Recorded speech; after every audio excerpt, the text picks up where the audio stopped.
Calling someone to repent is not merely giving advice, it is an appeal to submit to Christ. That distinction matters more than we often acknowledge. In the New Testament, confrontation is never floating in mid-air. It is embodied within the covenant structure. When Jesus outlines the process of dealing with sin in Matthew 18, he does not describe a private advisory conversation detached from the church.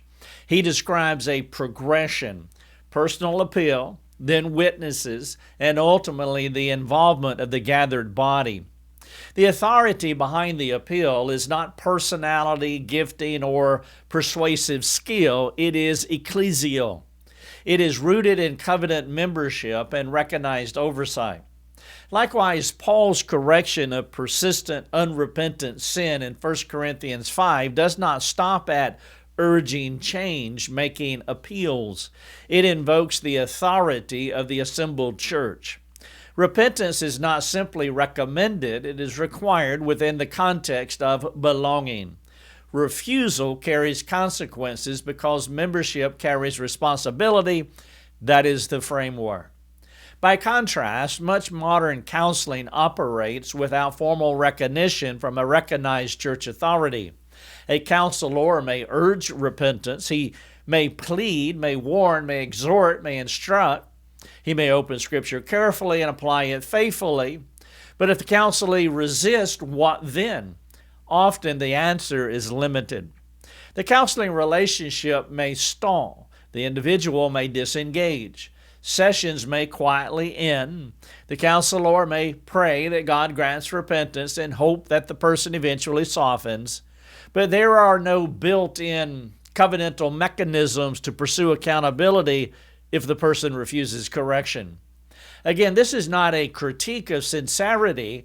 Many counselors long deeply for genuine transformation. They speak truth courageously. They labor patiently. The issue is structural. In Scripture, confrontation carries weight because it is backed by covenant commitment and elder oversight. It is not merely persuasive, it is authoritative within defined guidelines. Shared vows and shared submission to Christ reinforce the shepherd's appeal. Outside that structure, correction can unintentionally shift from shepherding to advising. Persuasion depends primarily on argument and relational rapport. Shepherding depends on recognized responsibility before God. When elders exhort, they do so as men who give an account for the souls entrusted to them, as we see in Hebrews 13. When members exhort one another, they do so within a shared covenant in which departure is not casual and discipline is not optional. If counseling exists parallel to that structure rather than inside it, the ability to press toward durable repentance may be limited. The counselee retains the practical option to leave without further engagement. The counselor's authority rests largely on influence rather than ecclesial responsibility. To be clear, no human authority can regenerate a heart. Only God grants repentance. Scripture's clear on that. But Scripture also consistently ties calls to repentance to identifiable church structures. There is a context in which refusal has consequences and humility leads to restoration. There is a body that stands behind the appeal. When soul care is detached from that context, the weight of confrontation can unintentionally diminish.